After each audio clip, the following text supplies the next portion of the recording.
Hey guys, this is Tina. I just wanted to pop in for a quick story. I haven't been able to do long stories too much because I've been having some issues, but anyway, I wanted to talk about something extremely important. This is about safety for your children that online.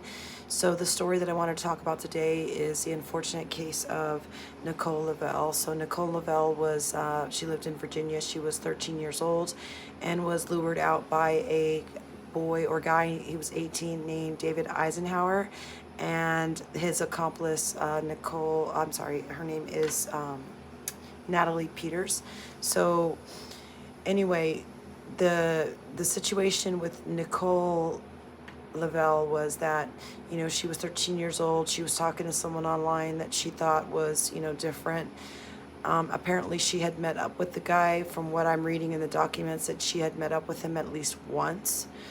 So this is where the situation gets weird. So he was in school, in college, and then David Eisenhower, and then Nicole Peter was also in school, in college, for, I believe, at Virginia Tech, for engineering. So both students were very bright. David, from one article I read, it said that he was very cocky, like that he thought he was some type of big deal. So anyway, he ends up luring the 13-year-old Nicole Lovell out.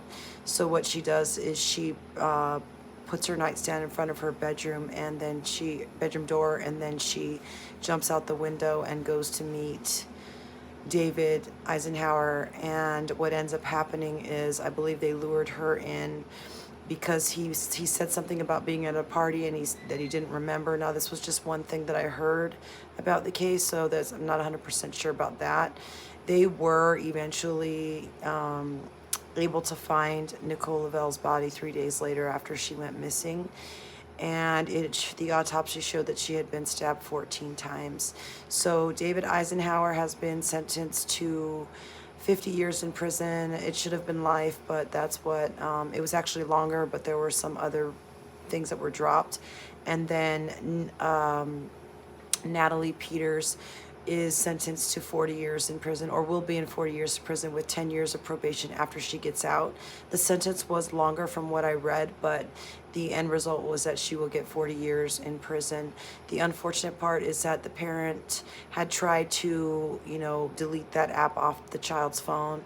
Luckily, the agents were able to find the information because Nicole had left all her passwords on her wall. So they were able to find out relatively quickly who the perpetrator was and who the last communications were. So anyways, guys, be safe out there. Watch your children. Check their phones, okay?